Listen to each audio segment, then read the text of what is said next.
Hola a todos y cada uno de los participantes de Célula del Cuerpo de Cristo. Le damos la bienvenida, no sin antes agradecer al Eterno y Padre de todos los seres vivientes por un día más de vida, por permitirnos andar dentro de la Escritura, por permitirnos esa revelación que está allí consagrada y que nos sirve a nosotros para trabajar en sí mismo, para trabajar en nuestra propia existencia, para ese mejoramiento de nuestras propias conductas, de nuestro propio pensamiento, de nuestro propio sentir.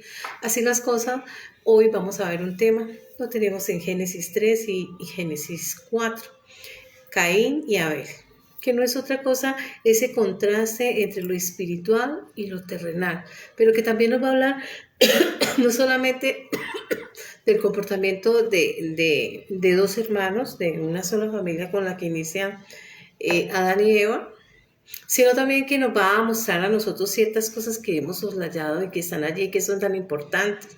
Así las cosas, y en ese orden de idea vamos a leer Génesis y dice lo siguiente. Conoció Adán a su mujer, el cual concibió, y dio a luz a Caín y expresó, por voluntad de Dios he adquirido varón. Por voluntad de Dios he adquirido. ¿Qué significa eso? No es mérito humano. Todo lo que sucede en este mundo terrenal no es que nosotros hagamos ese mérito y que sea por nuestro propio esfuerzo, o por nuestro propio empuje o por nuestra propia iniciativa. El mérito dice no por obras para que nadie se vanaglorie, sino poder de Dios, dice la palabra.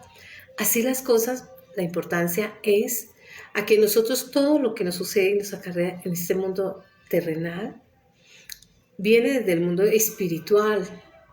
Y entonces vemos un hombre, Adán y Eva, dos hombres que cayeron de la gracia de Dios a consecuencia del pecado, y que la primera respuesta a conocer esa condición de pecado es la vergüenza, la desnudez. Desnudez en el término escritural significa vergüenza o pecado. Tener esa conceptualización de ese peso y ese contrapeso, y entre ese juicio de valor, saber qué está bien y qué está mal. Conocer esto es muy importante en la función de nosotros, porque tenemos ese sentir, sabemos diferenciar, nosotros podemos identificar y podemos comprender y saber qué es lo bueno y qué es lo malo, y cuándo estamos actuando en cualquiera de las dos vertientes en las que nosotros estemos aplicando en ese momento. Así las cosas, nosotros vemos que en este capítulo y en el 3 vamos a ver una gran enseñanza que trae implícito ese mensaje sobre lo terrenal y lo espiritual. Siendo Caín el hombre natural, terrenal, en este velo que le llamamos nosotros cuerpo, en este aprendizaje maravilloso, en esta etapa terrenal que es muy corta, casi que efímera. En Génesis 6:3 dice de 120 años para algunos, y así las cosas. En ese proceso nosotros tenemos esa capacidad de maduración, esa capacidad de crecimiento, esa capacidad de trabajar en sí mismo, esa capacidad de aprender a través de esa praxis, de la práctica, adquirir esa experiencia. Cada vez que nosotros estamos aquí en este mundo terrenal, en el trasegar de nuestra vida, empezamos una carrera de la vida. Uno lo correrán de una forma, otro lo correrán de otra, y entre ese proceso de acierto y error, en ese proceso de observación, de aprendizaje, estamos trayendo a nosotros todo aquello que nosotros consideramos que nos beneficia, que va a trabajar en favor de todos y de cada uno. Sigamos en la cita. Conoció Adán a su mujer. Conocer, conocimiento. Pero este conocer habla de esa intimidad, es decir, la consumación de esa familia. Conoció el hombre y se allegó a su mujer. En otras palabras, el hombre, una vez caído de la gracia, empieza y se quiere alinear con Dios en obediencia, en atención a ese mandato de multiplicarse. Allí se alinea y empieza a trasegar con ese propósito de obediencia en cuanto a la ley de Dios, a la palabra de Dios. Y dice que esta mujer Eva concibe y va a luz un hijo y le nombra Caín, que significa por voluntad de Dios he adquirido varón. Varón en cuanto al género está un niño allí, un recién nacido, pero ella puede mirar hacia el futuro, el potencial de ese ser que en este momento aparece, hace su aparición en el mundo terrenal y lo está mirando no como aquel ser que es codependiente, aquel ser dependiente de su madre, de sus padres, sino que lo está mirando hacia el futuro, como el hombre, el potencial que hay en ese ser, que en ese momento hace su aparición en el mundo terrenal. Y ella dice, por voluntad de Dios. Está expresando que no es el mérito del hombre, que si bien es cierto, el hombre procrea, la mujer concibe, no es cierto que todo se mueve bajo la premisa y el parámetro de la soberanía del Creador, y que Él es el que ha dado a esa culminación, al término de ese nacimiento, y que es la voluntad de Dios. Entonces se antepone esa voluntad de Dios. Muchas veces, en muchas familias o en muchas mujeres, han perdido su nacituros, el por nacer, porque la voluntad de Dios estaba destinada solamente a que ese ser que estaba gestante en el útero materno solo participara de ese periodo de antes de nacer, ese nacituros, ese antes de nacer, y que ese fuera el tiempo en que se involucraría con esa mujer que es su progenitora y con ese papá progenitor. ¿Por qué? Porque ese va a ser el trazo para esa vida, no va a ser otro. Algunos, la ruleta de la vida o esa rueda de la vida, como lo dice en Jeremías 18, se compara a ese gran alfarero, y esa rueda de la vida es el tiempo de vida de un ser cuando hace la aparición en este mundo terrenal. A todos y a cada uno le gira en tiempo diferente, unos más, otros menos. Todo es la voluntad de Dios, es discrecional de Dios el término de la vida humana. A quién le va a competir y cuánto tiempo le va a tañer hacer su aparición en este mundo terrenal. Así las cosas, empezamos a ver qué es la voluntad de Dios, la soberanía de Dios y la discrecionalidad de Dios. No es menester de las personas ponerle término a la vida. Vemos la voluntad de Dios en toda su manifestación y el poderío, el principio de la soberanía de Dios en todo lo que sucede en este mundo terrenal y en el espiritual. Así las cosas, dice. Y entonces vamos a leer Caín, significa por voluntad de Dios se ha adquirido, y Abel, soplo frágil. Entonces, vamos a mirar a ver qué nos dice. En Génesis 1:26, perdón, nos dice, hagamos al hombre a nuestra imagen y semejanza, conforme a nuestra semejanza. Está hablando de una similitud, un parecido. Habla en plural, hagamos. Está hablando de ese Dios Padre, Hijo y Espíritu Santo. Uno es el Shema Israel, la manifestación de Dios en la esfera terrenal, la manifestación de Dios en la vida del hombre, cómo funge. Y entonces vemos en Génesis 1:28 que le da una orden. La primera, fructifique. La segunda, multiplique. La tercera, llene la tierra. La cuarta, sea Señor. Ese señorío es el dominio propio que viene el hombre, que viene como administrador o como mayordomo. Su función es ejercer una mayordomía, el cuidado de su entorno. Pero previamente le ha dicho, de frutos, fructifíquese los hijos. Segundo, multiplíquese y empiece a sojuzgar. Entonces vemos cómo esta pareja, una vez cae de la gracia de Dios o peca, lo primero que hace el ser humano es hacer delantales de piel de la hoja del árbol. Es decir, las soluciones terrenales que nosotros los seres humanos le damos frente a aquellas debilidades, aquellas falencias, aquellos pecados, aquellos vicios, aquellos hierros. Pecado es errar en el blanco, es decir, errores. Así las cosas, nosotros vemos que la primera consecuencia luego de que el hombre peca es, sus ojos son abiertos. ¿Cuáles? ¿Los físicos? No, los ojos espirituales, es decir, el entendimiento quedó abierto de la persona y ya sabe diferenciar entre lo bueno y lo malo. Solo hay dos corrientes, lo bueno y lo malo, dos fuerzas, el bien y el mal. Ahora ya el hombre él tiene esa conciencia de que es bueno y que es malo, y debe aprender a ejercer ese dominio propio Frente a ustedes he colocado el bien y el mal, la vida y la muerte. Escojan la vida. Deuteronomio 30, 19, 15. Entonces, así las cosas, tienes el libre albedrío y va en el trazo y en el trasegar de su vida va a enfrentar va a estar frente a esas dos fuerzas y haciendo elecciones asertivas o desasertivas, pero él ya tiene esa conciencia de lo bueno y lo malo y va a tener que decidir qué va a hacer, cómo va a tallar o cómo va a forjar su vida, su conocimiento, cómo va a realizar el trazo de su vida en el mundo terrenal y hacerse responsable luego de que pase por el mundo terrenal frente al mundo espiritual. Y ahí se va a enfrentar a un juicio y en ese juicio va a salir o vencedor o vencido. Así las cosas, nosotros vamos a ver cómo el ser humano va a tener que aprender. En la vida vamos a encontrar esos abrojos, en la vida vamos a encontrar ese camino espinoso, esas dificultades, aquello que nos abruma, miedos, ira, enojo, bueno, etc. Todo eso lo encontramos en Mateo 7, 16 al 20, pero nosotros tenemos que aprender a hacer esos juicios y tenemos que aprender a dirigir nuestra vida, a direccionarla hacia lo bueno.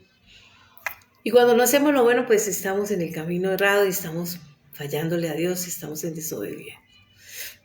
Así las cosas, entonces... Esa primera pareja, Dios, nosotros lo vemos en el ejercicio de Génesis 2, cómo Dios es ese proveedor y lo puso en un paraíso, es decir, la tierra fácilmente producía, la tierra era muy fructífera, era una tierra fértil, era ese paraíso. Sin embargo, consecuencia del pecado es que la tierra también sufre el coletazo de ese pecado original. ¿Por qué? Porque ella dio su aporte en el cuerpo humano. Génesis 2:7 dice que Dios formó su cuerpo de la tierra para que este hombre que ella hizo su aporte en cuanto al cuerpo, fuera señoreara sobre ella. Sin embargo, cuando cae la gracia, es precisamente la tierra la que primero sufre el coletazo en el llamado a. Y entonces empieza ese proceso de envejecimiento, por decirlo de alguna manera, de la tierra, deterioro. Entonces ya la tierra no va a ser tanto fructífera, sino que va en envejecimiento progresivo. Y hoy lo vemos como la tierra cada vez está más deteriorada, más envejecida, es más difícil, necesita esos procesos de abono, esos procesos de descanso, esos procesos de fertilización y demás.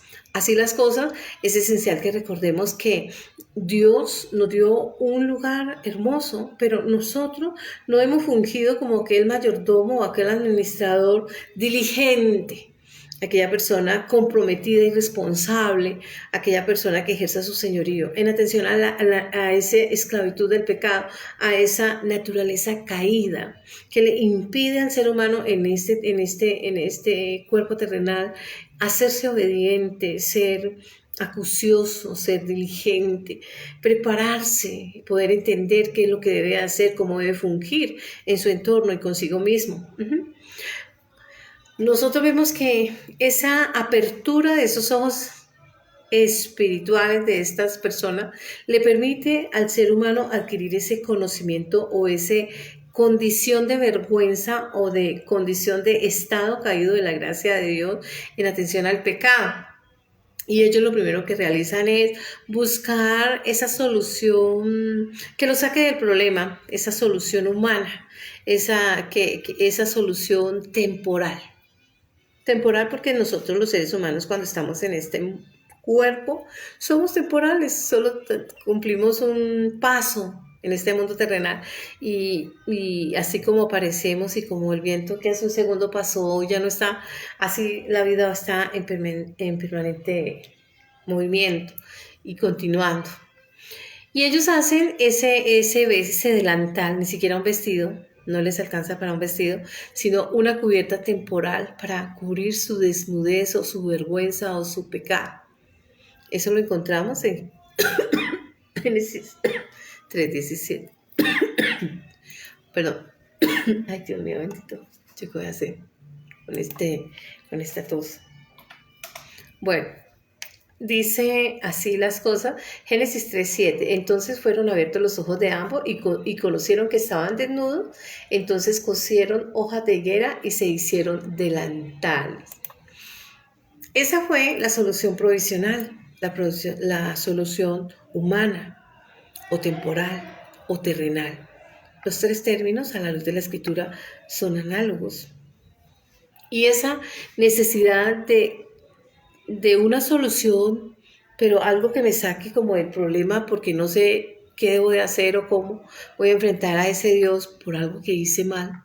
Entonces Dios, que todo lo sabe, que todo lo ve, que conoce de todo y está en todo, ya sabía.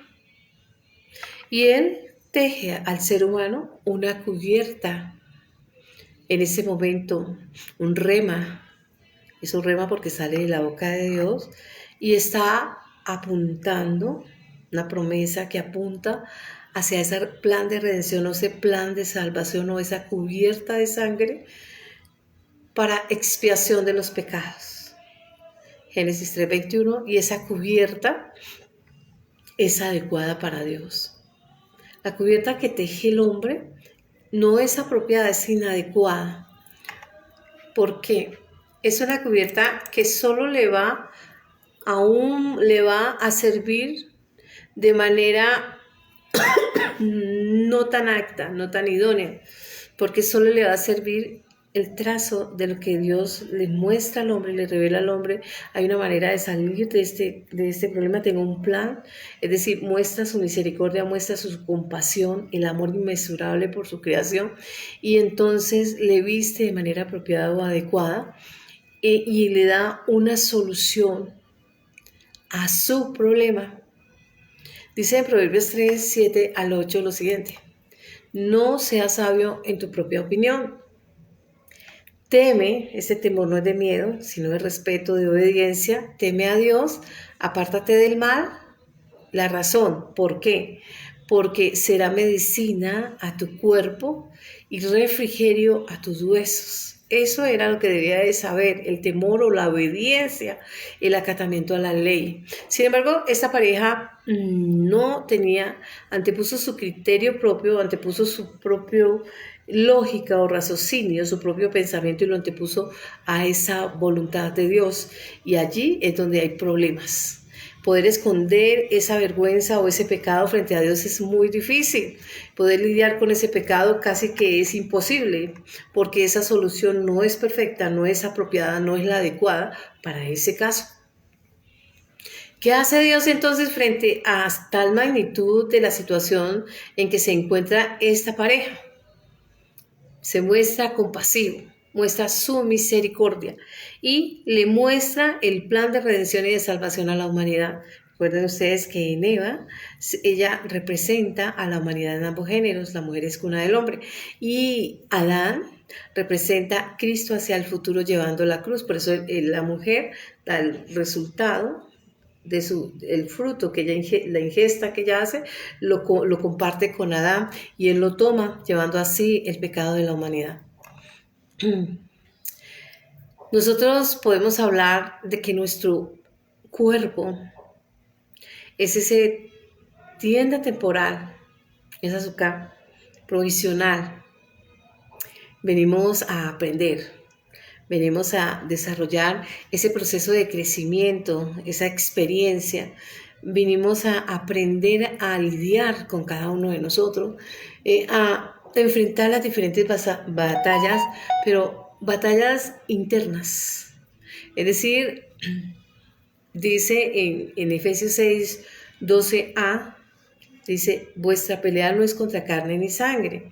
Cuando nosotros nos vamos a Génesis y entonces empezamos a mirar, dice lo siguiente en el ítem, que cuando le fue presentado a Eva en Génesis 2, a Adán, él dijo, este es hueso de mi hueso, carne de mi carne. ¿Qué está hablando Gálatas?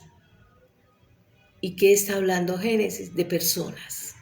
Entonces, las peleas no van a ser externas, no van a ser una confrontación de humano con humano, hombre a hombre, en una batalla campal, en un terreno de guerra, de confrontación bélica. No. Las guerras que tiene que librar el ser humano son esas guerras intestinas, esas guerras internas. ¿Y dónde se generan esas guerras intestinas en cada uno de nosotros? en nuestros pensamientos y en nuestros sentires. Estamos lidiando todos los días con nuestro carácter, algunos de una manera, otros de otro. Algunos lidian con su genio, algunos lidian con sus miedos, algunos lidian con sus debilidades, sus fragilidades, su volatilidad, etc. Cada uno tiene su propia batalla, algunos con la incredulidad, con la duda, etc. Entonces, cuando nosotros vemos que Dios le hizo al hombre una cubierta de piel, vestido de piel, una cubierta, para poder cambiar ese delantal de higuera donde estaba escondido de Dios, y entonces le va a vestir al hombre, apunta a una palabra, kippur, borrar, cubrir, lo que significa que para estas pieles hubo un sacrificio, y ese sacrificio implica derramamiento de sangre. Nos vamos al al Nuevo Testamento en Hebreos 9, 22, 23 y dice: casi todo es purificado según la ley con sangre. Sin derramamiento de sangre no hay perdón de pecados, pues es necesario que las figuras de las cosas celestiales o de lo espiritual sean purificadas, pero las cosas celestiales mismas son mejores que estos. Está hablando de un sacrificio apuntando a esa redención, lo que le mostró nuestro Padre a toda la humanidad. Está hablando de un sacrificio del Mesías y de esa redención hacia el futuro. Kippur. Para nosotros, los que profesamos la fe cristiana, Hechos 11:26, este concepto,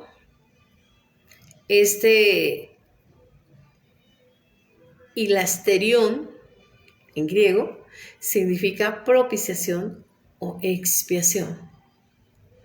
Una cubierta que hace referencia hacia el futuro. Recuerden ustedes que una vez el hombre es expulsado del paraíso, le ponen a la puerta del oriente.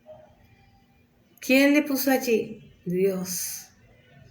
El oriente, el juicio. Le puso de cara al juicio desde ese momento hacia el último día en el mundo terrenal, para que trabajara y labrara la tierra, para que trabajara en sí mismo, en sus propios miedos, en sus debilidades, en todas esas falencias, en todo lo que debe mejorar. Así las cosas, le está diciendo: pero yo le voy a dar una solución a ese problema, para que ustedes empiecen a trabajar en sí mismo, en su carácter, empiecen a trabajar en el desarrollo de su personalidad, empiecen ustedes a mirar hacia el futuro, pero mírelo desde el temor a Dios o la obediencia, honrar con obediencia, porque Él es ese Padre, y Él como Padre quiere que nosotros tornemos a Él. En Primera de Crónicas, nosotros vemos, dice: si mi pueblo se humillare, 7:14, si mi pueblo me buscare, sobre el cual mi nombre es invocado, me buscare, volviere su rostro a mí, se arrepintiere, confesare sus pecados, entonces yo iré, responderé, perdonaré y sanaré la tierra. Es decir, limpiaré de todo pecado. Nosotros somos tomados de la tierra. Adán, cuando hay una sola pieza y todavía esas dos piezas no han sido apartadas, separadas, solo hay una única pieza, Adán, viene el término Adamá, tierra, y sanar la tierra es sanar el hombre. A veces venimos lastimados, nuestra alma está lastimada, viene lesionada, porque en el trazo de nuestra vida hemos recibido y hemos capoteado diferentes guerras, algunos de una manera y otros de otra. Lastimados, pérdidas, enfermedades, fracasos, tristezas, decepciones, dolor, humillaciones, etc. Y muchos hemos intentado con esas soluciones terrenales seguir adelante. Y quizá no sabemos cómo trabajar estas cosas. Quizá no entendemos el modo o la manera en cómo debemos lidiar con esto. Algunos en atención a su posición económica, algo otros a su rebeldía, algo otros a su obstinación, terquedad o necedad, cualquiera sea la situación. No le hemos sabido dar como un cierre a estas cosas. Y entonces, ¿qué sucede cuando venimos lastimados o heridos y damos paliativos a esas heridas?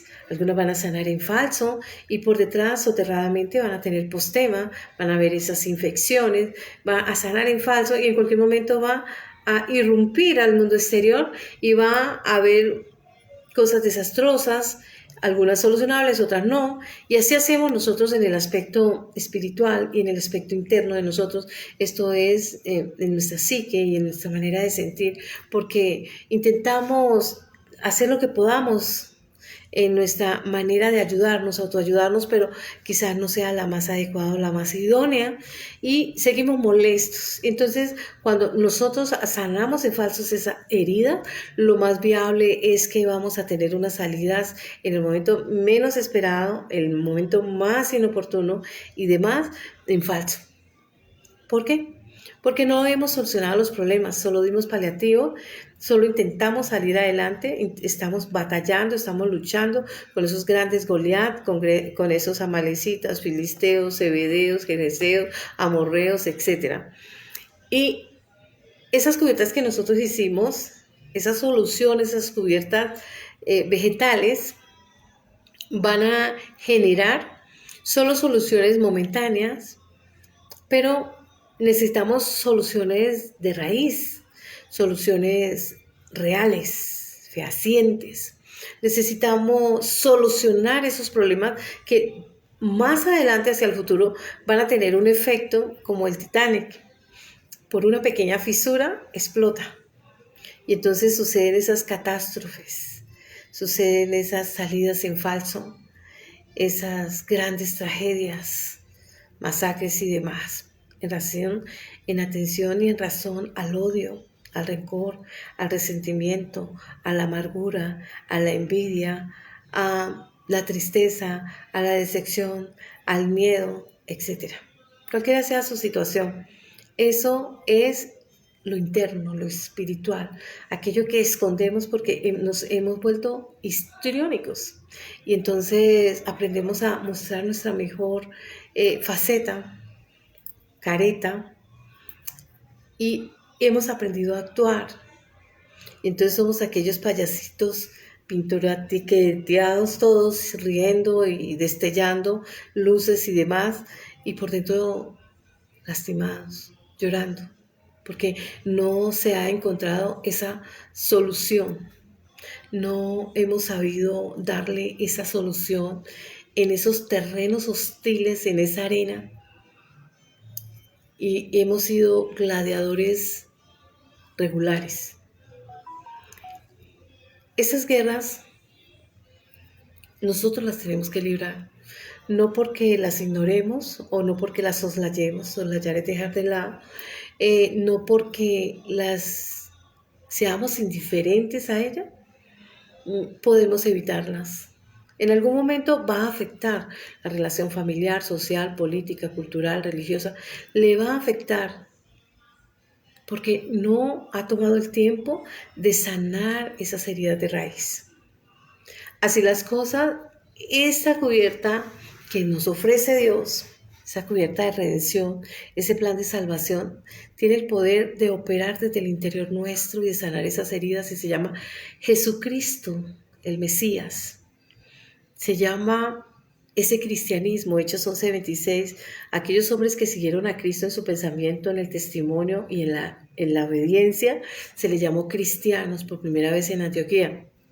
Así las cosas, nosotros vamos a estudiar este pasaje desde ese punto de vista porque Dios ofreció una cubierta.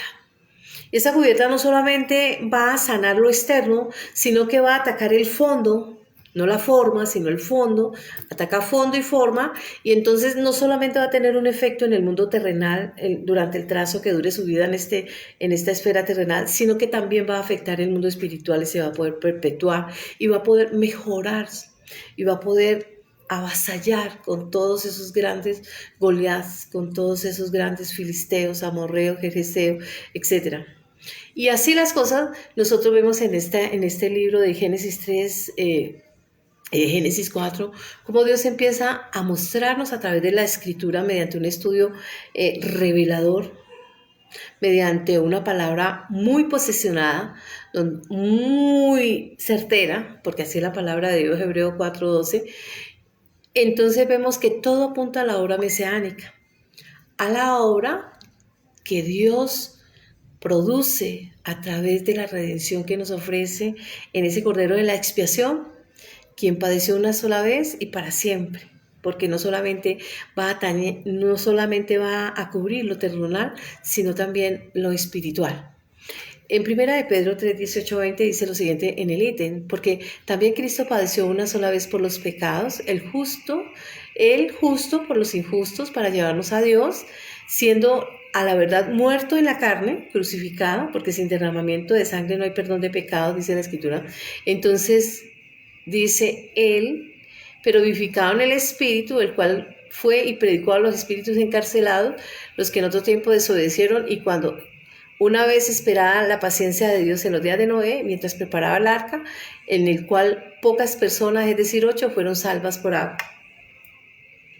Nos habla de esa vida eterna, de aquellos alcances que tiene ese sacrificio que hubo allá en el Gólgota, monte de la muerte, o lugar de la calavera, y allí fue crucificado el Mesías. Y entonces ese ser que se llama Cristo Jesús, Yeshua HaMashiach, padeció una sola vez por los pecados del hombre, y ese acto cubre la humanidad, la historia de la era de la humanidad de principio a fin.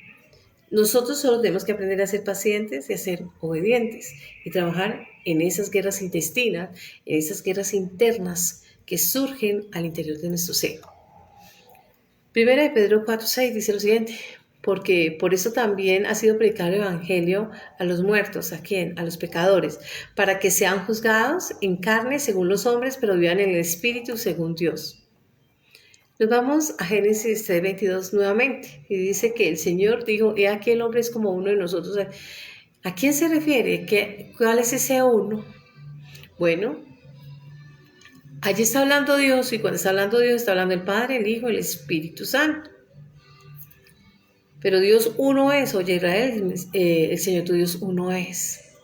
¿Qué quiere decir uno con nosotros? Es decir, que la ingesta de ese fruto del árbol de conocer lo bueno de lo malo y saber diferenciar y adquirir conciencia y saber diferenciar lo bueno de lo malo, significa una apertura a ese conocimiento, y que automáticamente aperturarse a ese conocimiento genera conciencia de pecado.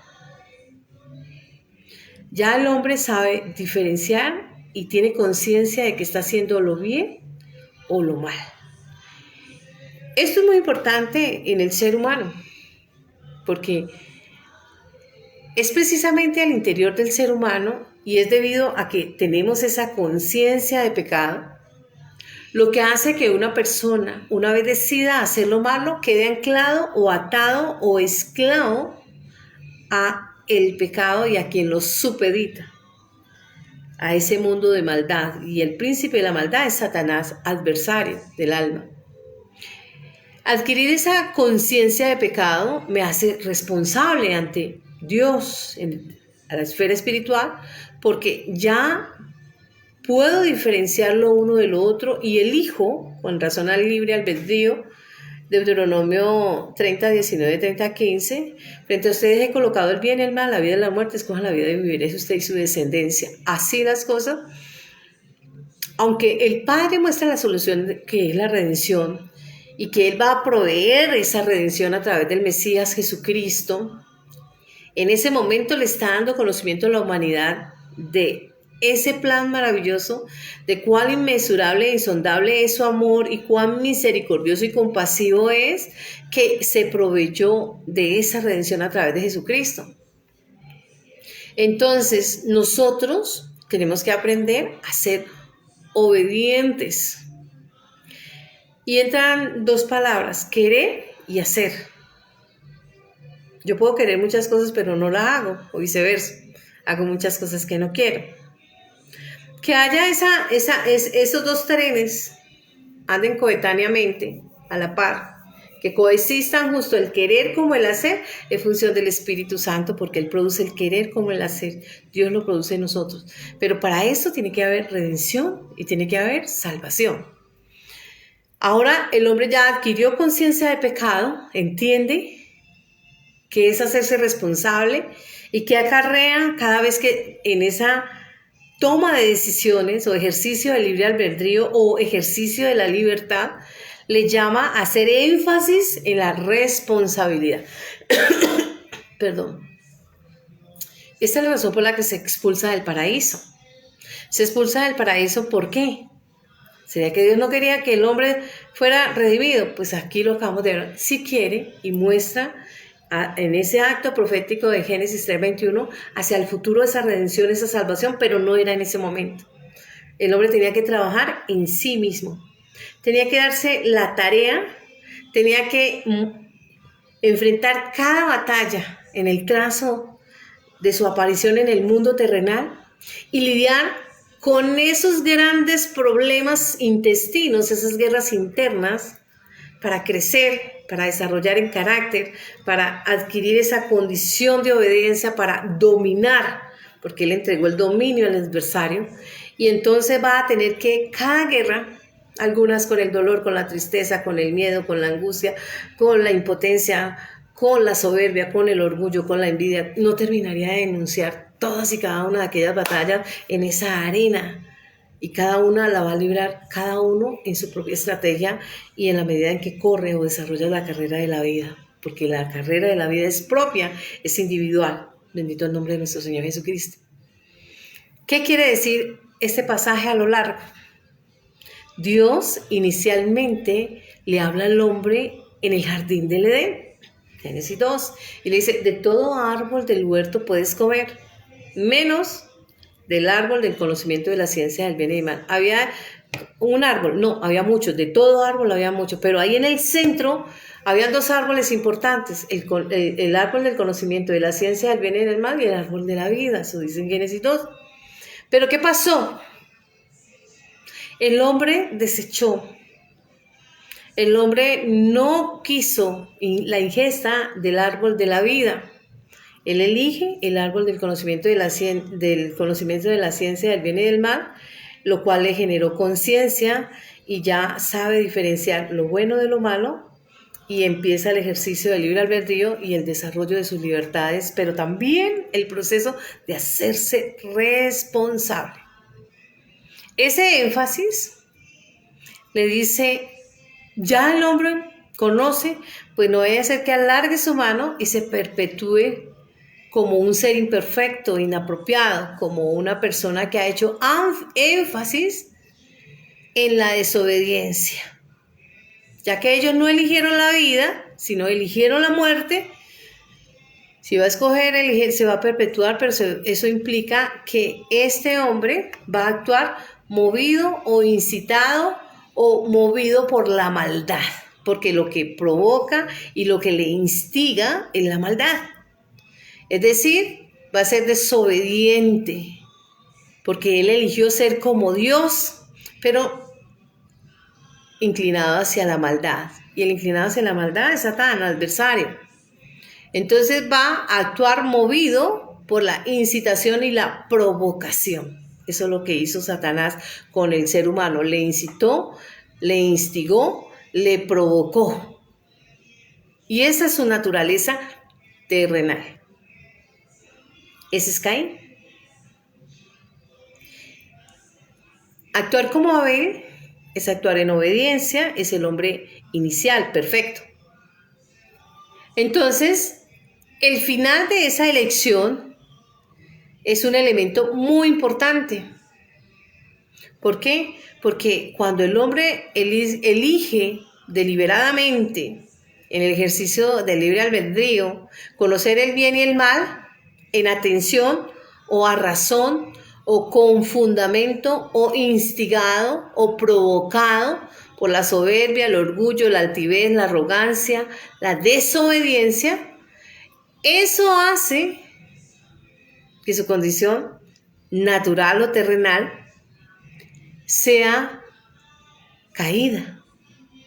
Si hubiera escogido, luego elegido comer el árbol, pues así se perpetuaría y esto sería imperfecto, porque Dios es bueno, pleno, agradable y perfecto, Él es perfección.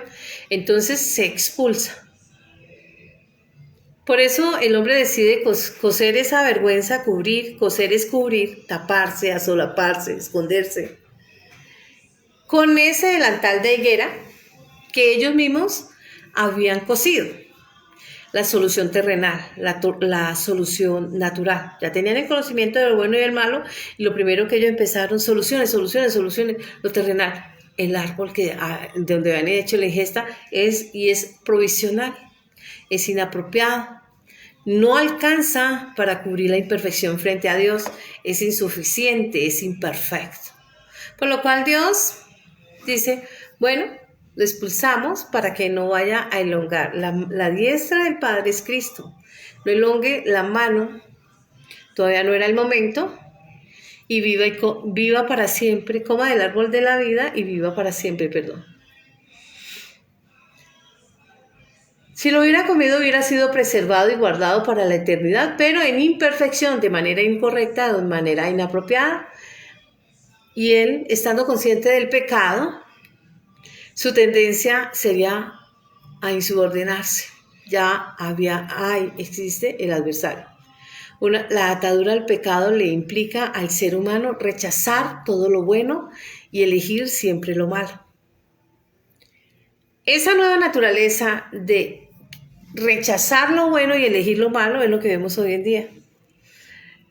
No fumen, el cigarrillo es nocivo para la salud, sobra decirlo. No ingesta de alcohol. Y siempre el hombre va a estar eligiendo lo malo. Por eso se le expulsa del paraíso para que no viva eternamente en esta condición. Y eso muestra la compasión de Dios, el amor de Dios, la misericordia de Dios hacia la raza humana, hacia su criatura, hacia su creación.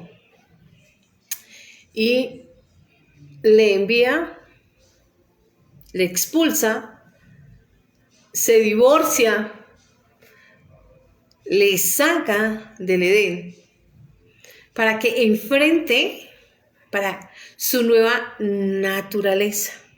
Es decir, esa naturaleza de elegir lo malo y rechazar lo bueno. Y va a tener que trabajar en ese momento hasta que aprenda a elegir lo bueno y a rechazar lo malo. Ese adquirir conciencia de pecado le permite al hombre que el hombre se arrepienta, que reflexione, hágase selah, y ya sabe diferenciar lo bueno de lo malo y elija. Por eso en Deuteronomio 30:19 dice, elija lo bueno y vives tú y tu descendencia. ¿Por qué? Porque Dios demanda santidad. El término santidad proviene del término santo. Es decir, de lo santo a la santidad hay un proceso, un debido proceso que va creciendo exponencialmente cuando nosotros estamos trabajando arduamente, comprometidamente, cuando lo estamos haciendo con responsabilidad, pero también sabemos cuál es ese propósito objetivo a llegar. Estar atado al pecado, esa tendencia a pecar, no preserva la condición humana. Todo lo contrario, destruye esa condición. Por eso es que dice la Escritura que Dios arrojó al ser humano, es decir, al hombre, Eva y Adán, lo sacó lo expulsó para que labrara la tierra. Lo puso al oriente, Adamá, tierra. Entonces a ambos, porque ambos son una sola pieza, emergen de una sola pieza, sino que fueron separados. ¿Qué está queriendo decir esta palabra? Sacar al hombre del jardín, de ese lugar perfecto, de ese lugar de perfección, arrojarlo de allí, de ese lugar maravilloso. Sacarlo le quiere decir, hay un divorcio, hay una separación. Le alejó de la provisión de Dios para que él trabajara en sí. Ya va él, como se hizo responsable, va a ser abocado a trabajar en sí mismo. Por eso le puso al oriente. Oriente en términos escriturales, juicio. A la puerta del oriente, le puso de cara al juicio. Desde ese momento hacia el último día de su existencia, él sabe que desde ese momento hacia allá se tiene que preparar para enfrentar un juicio, y que en ese juicio, acorde desde este momento hacia el último de su vida, lo que haya trabajado la tierra, labrar la tierra, porque el hombre fue tomado de la tierra de Adán, entonces debe trabajar en sí mismo. Va a trabajar y va a lidiar consigo mismo, en su propia existencia. Va a tener que, obligado, lidiar con aquellas cosas que le cuestan, que le son difíciles. Es un juego lingüístico que Dios utiliza para decirle al hombre, oiga, sus guerras son intestinas, son internas, sus guerras no son con las demás personas, ni las demás personas son amenaza. Usted va a tener que trabajar con sus propios pensamientos y sus propios sentires, y va a tener que lidiar y lo va a llevar a adquirir ese paquete de principios y de valores, y va a tener que aprender a desarrollar ese carácter, y va a tener que aprender a convivir con sus iguales. Esa guerra, usted va a salir avasallador en la medida en que usted se trabaje y alcance ese bienestar emocional, esa libertad, esa confianza, esa autoestima.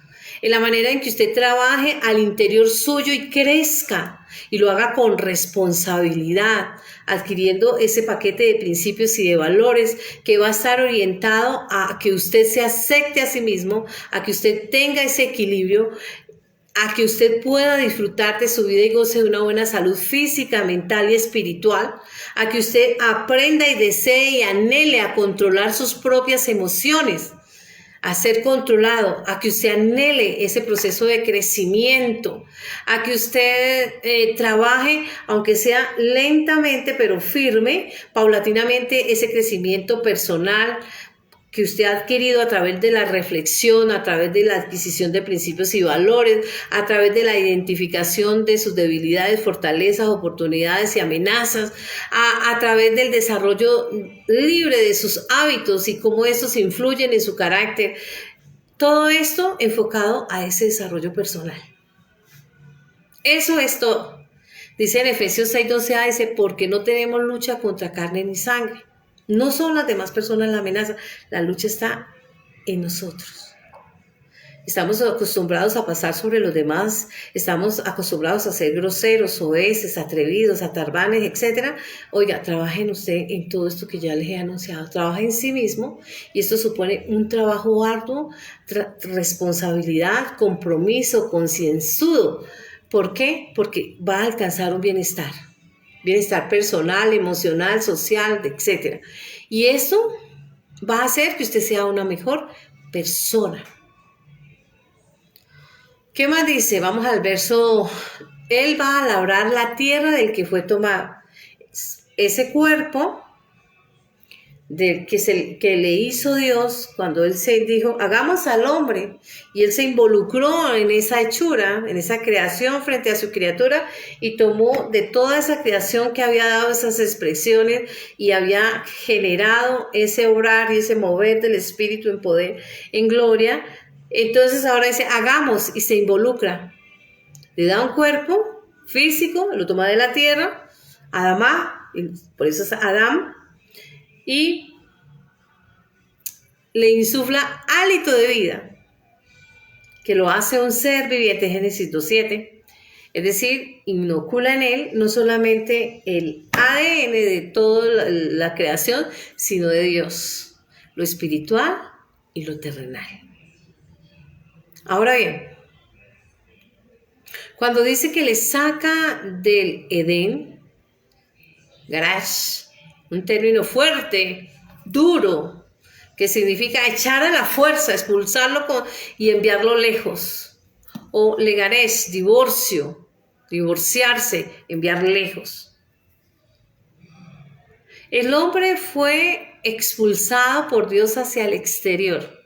Es decir, vas a trabajar desde adentro para que tu exterior, tu carátula, tu fachada, refleje lo que hay dentro. Y literalmente lo que significa esa construcción gramatical, Dios hizo que el hombre morara y decidiera y trabajara en sí mismo. Lo obligó a trabajar en sí mismo, a enfrentar sus propios monstruos y le dio la herramienta: alíñese con mi voluntad, con mi palabra, en obediencia, y le va a ser fácil. Porque esa condición de rebeldía, de insubordinado, de insurrecto, lo va a usted lo va a dominar y no él a usted. ¿Por qué? No es otra cosa de que la revelación de cómo superar nosotros ese juicio trabajando desde nuestro interior. Una invitación a creerle a Dios y creer en nosotros mismos. Porque es precisamente cuando la fe se materializa, cuando hacemos esa fe real, cuando el juicio de Dios es real para nosotros. Y es así donde nos impulsa hacia el perdón. No hay otra forma. Nosotros pues vemos la importancia de ese elemento misericordia, gracia. Y esa misericordia y esa gracia muestra la grandeza de Dios, el amor de Dios, cómo se mueve en cada uno de nosotros. Por eso hay un coro que dice: procura con diligencia presentarte a Dios como obrero aprobado, que no tiene de qué avergonzarse. Ser diligente en trabajar en sí mismo implica y demanda un trabajo arduo, porque difícilmente nos conocemos y difícilmente nos disponemos a cambiar. Pero si nosotros lo buscamos, le hallamos. Si somos diligentes, si somos juiciosos, si somos acuciosos, encontramos. Pedid, se os dará, buscad y hallad, llamad y se os abrirá. Mateo 7:7, porque todo aquel que busca halla, que llama se le abrirá la puerta. Mateo 7:8. Es precisamente cuando nosotros buscamos a Dios, precisamente cuando Él se va a manifestar en nuestra vida. No hay otra forma. Entonces, podemos nosotros mirar que esos ángeles, dice ahí en Génesis, tenían una espada encendida que ondeaba para que el hombre no se acercara nuevamente al paraíso y tomara el árbol de la vida en ese momento, sino que se respetaran los tiempos de Dios hacia el futuro. La espada de Dios, nosotros la vemos en Génesis 1:3, y el Espíritu Santo se movía sobre la faz de la tierra. La espada de Dios, Hebreos 4:12, la palabra de Dios es viva y es eficaz, espada de dos filos, de un lado el Espíritu Santo y del otro el rema, la palabra que penetra el alma y cierne las intenciones del corazón, los pensamientos profundos, y penetra hasta el tuétano, es decir, el Espíritu Santo de Dios. ¿Qué quiere decir? ¿Qué estaba buscando esta espada?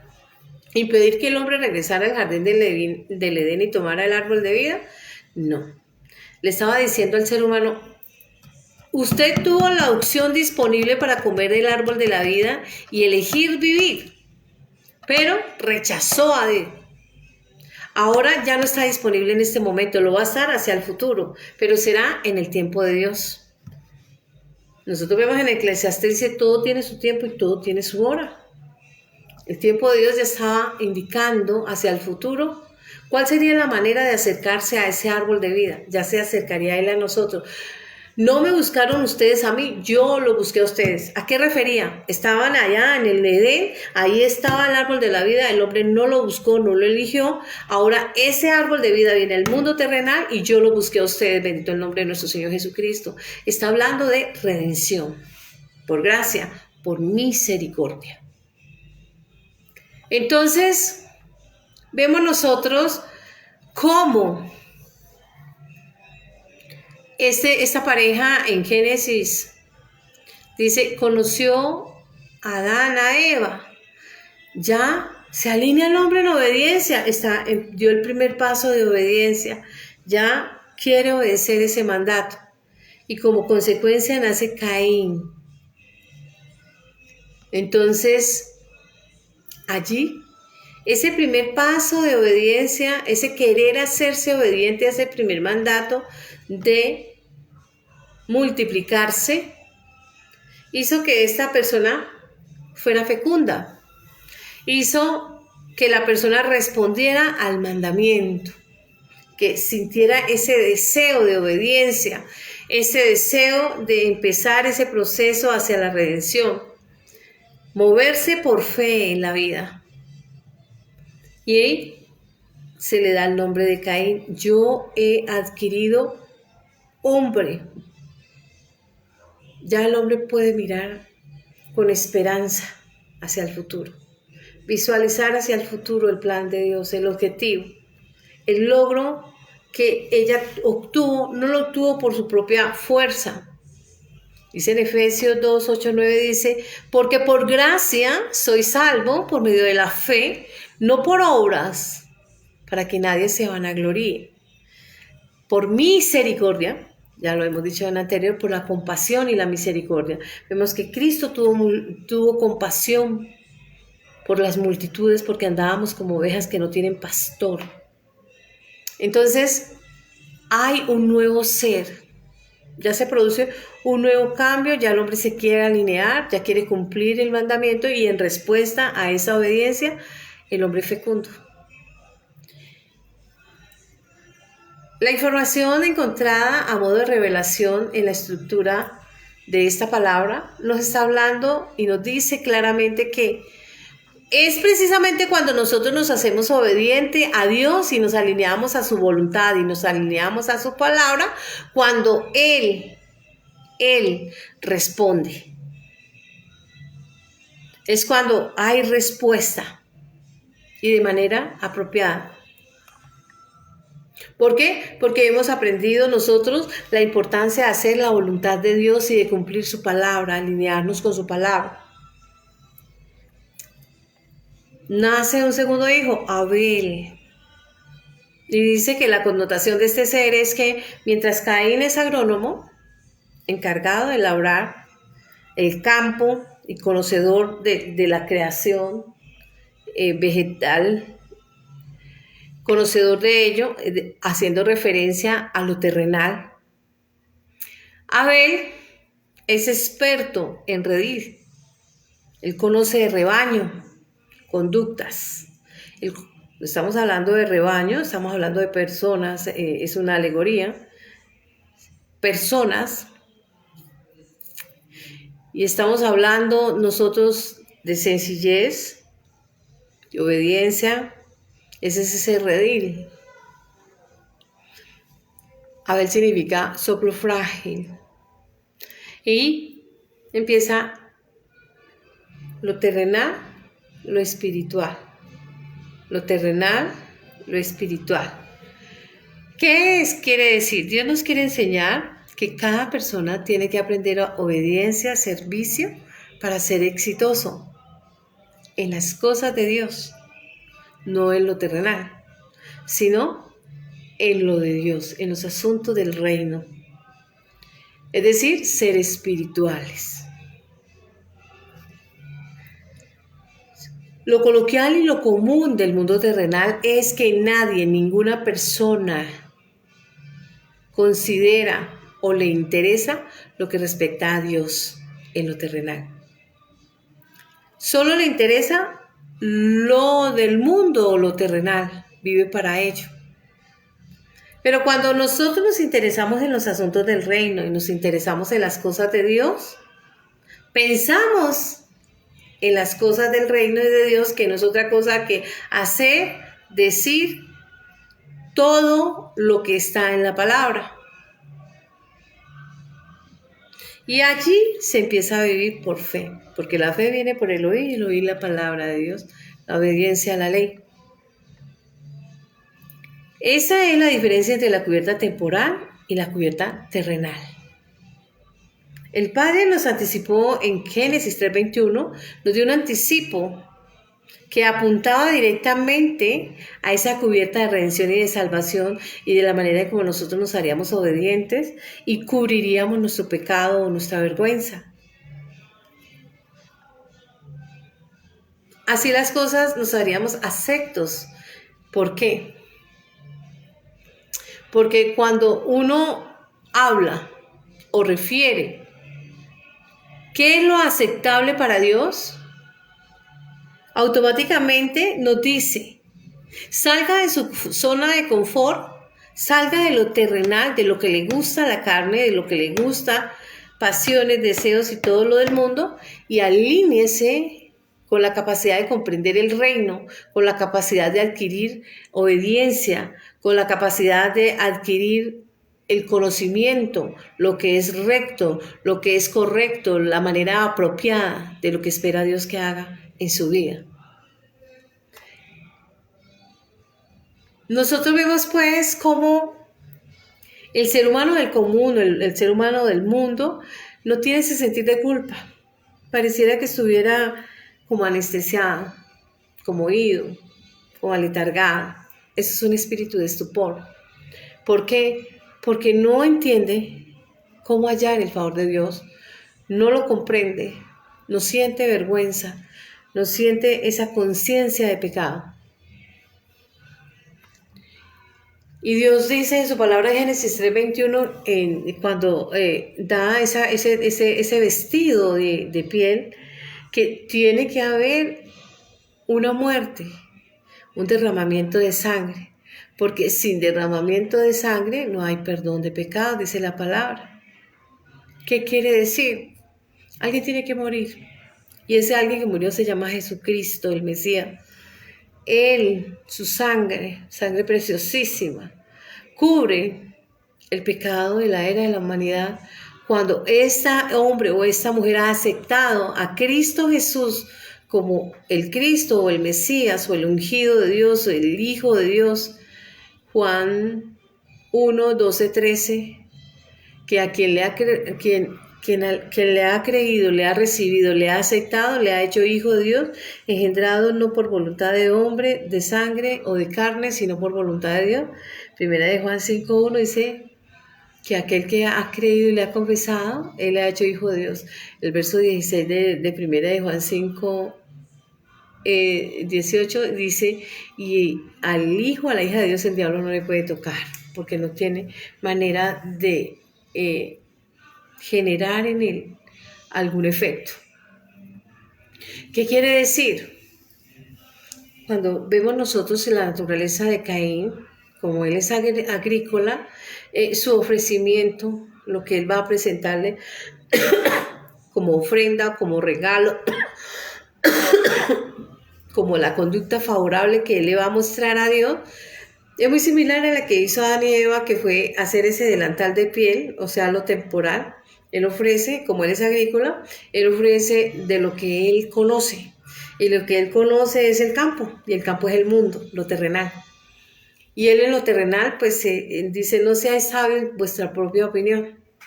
El mínimo esfuerzo. Ofrece lo que le sobra. No así Abel. Él es pastor de ovejas. Salmo 23:1 dice, Jehová mi pastor. Habla de un redil, habla de cualidades, de sentimientos, y él va a hacer ese juicio de valor, y él va a saber que va a llevar a ese altar sacrificio, va a llevar sangre, porque sin derramamiento de sangre no hay perdón de pecados. Y no lleva cualquier sangre, lo mejor de lo mejor, lo perfecto. Y ese sacrificio perfecto es Cristo. Y esto genera malestar en Caín, porque desde lo humano, lo racional, lo terrenal, no comprendemos el mover de Dios y cómo agradar a Dios, porque lo queremos hacer como nosotros pensamos, como inferimos. Es que yo no le hago mal a nadie, yo no robo, yo no mato, yo no... Noticias, señores y señoras. Ezequiel 18, 4a dice, todas las almas son mías. Pero dice en Primera de Reyes 8:46, dice, no hay hombre que no peque. En palabras del rey David, no hay justo ni aún uno. Todos son pecadores, así sea con el pecado original. Entonces no es por obra para que nadie se vanaglorie, sino por poder de Dios. Solo Cristo es esa puerta de salvación y de redención que nosotros necesitamos. Y si nosotros hacemos una inspección acuciosa interna, vamos a salir a pérdida, porque a veces hablamos, murmuramos, pensamos mal, a veces expresamos palabras indecorosas, inapropiadas, a veces somos imprudentes, insensatos, tercos, testarudos, no terminaría. Entonces, no hay Santa Teresita de Jesús ni nada por el estilo, solo somos seres humanos y somos todos pecadores. Eso lo dijo el hombre más sabio de la historia de la humanidad después de mi Cristo, Salomón, el hombre de la sabiduría, en Primera de Reyes 8:46, y dice, no hay hombre que no peque, porque no hay hombre que no peque. Todos somos pecadores. Entonces, solo a través de Cristo podemos llegar al Padre, a través de la redención. Caín estaba muy molesto porque ese ofrecimiento que quizá él desde su mundo terrenal y de su perspectiva humana pensó que era lo mejor porque trabajaba, era perito, experto en el campo, en el mundo, y solo conocía de las cosas del mundo, lo trivial, lo banal, lo pasajero, aquello superfluo, aquello efímero, aquello que intenta descrestar por las apariencias, porque vivimos del qué dirán y vivimos aparentando, mostrando lo que no somos realmente, y no trabajó al interior. Abel es conocedor de seres vivos y mirando esas cualidades, él trajo las primicias, los primeros frutos, lo mejor de lo mejor, lo perfecto. Y sacrificó y hubo derramamiento de sangre, hubo un verdadero arrepentimiento, un verdadero cambio desde el interior, hubo esa transformación necesaria y esa ofrenda agradó a Dios. Mientras que el otro hizo lo más, lo más fácil y entregó de aquello que le sobraba, aquello que no le costaba. Dar la mejor parte a Dios. Ese sacrificio que demanda a todos y a cada uno es lo importante. Esa es la diferencia entre lo terrenal y lo espiritual. Nos va a favorecer porque nos va a ayudar a hacer lo correcto y a actuar de manera apropiada, de manera que Dios se agrade de aquel ofrecimiento. Quizá para Caín esto generó decepción, esto le puso triste, afligido, cabizbajo. ¿Para qué voy a cambiar? Si nosotros buscamos agradar a Dios como buscamos agradar a los hombres, estamos en el lugar equivocado. Dios mira el alma. No hay lugar a donde escondernos, Él mira los pensamientos y los sentimientos. Tenemos que llegar con un verdadero cambio, con una verdadera transformación, buscando agradar a Dios más que al hombre, buscando agradar al único y eterno, aliarnos a voluntad, a palabra divina, a su carácter, parecernos a Él, ser semejantes a Él. Y Él es perfecto. Esa es la enseñanza de hoy. Espero sea de gran bendición para ustedes. Oramos para entregar este servicio. Bendito Padre Celestial, amado Dios, amado Padre, en el nombre de nuestro Señor Jesucristo, te honramos, te glorificamos, te adoramos, agradecemos todo lo que tú haces en nuestra vida, los cambios que operas en la manera, en la perspectiva nuestra, Señor. Ayúdanos a tener esa perspectiva y mirar a través de los ojos de Cristo, a través de su ejemplo, de su enseñanza, de su palabra. Guíanos a través de tu Santo Espíritu, Padre amado. Enséñanos cada vez a ser mejores personas, mejores seres humanos, a sacar nuestra mejor versión, a soltar todos aquellos resabios, todos aquellos vicios, todas aquellas vicisitudes que impiden que nosotros nos alineemos a tu voluntad y a tu palabra, que seamos obedientes, Señor, que seamos semejantes o parecidos a ti. Te agradecemos todo, Señor, colocamos nuestra vida en el hueco de tu mano, pero también colocamos nuestras familias, nuestros hijos, nuestros nietos, nuestras nueras, nuestros hermanos, nuestros sobrinos, nuestros padres, nuestros familiares por extensión, Señor, nuestros primos, nuestros tíos, nuestra nación. Cada hermano y cada hermana en Cristo, Señor, sea de bendición. Que esta palabra que hoy siembras como ese buen sembrador que habla en Mateo 13, inocules en ese terreno apto e idóneo, Señor, para que tu palabra sea recibida y crezca exponencialmente. Y entonces sean esos puertos con un faro, tu palabra. Porque así lo dice Salmo 10, 119, 105, lámpara a mis pies tu palabra, ilumbrará mi camino. Y estas personas se conviertan en ese faro, en esos puertos donde muchos lleguen, Señor, a feliz culmino por el conocimiento que adquieren a través de ti, mediante tu Santo Espíritu y tu palabra profética, Señor. Gracias, Padre, en Cristo Jesús. Amén, amén, amén. Feliz domingo para todos.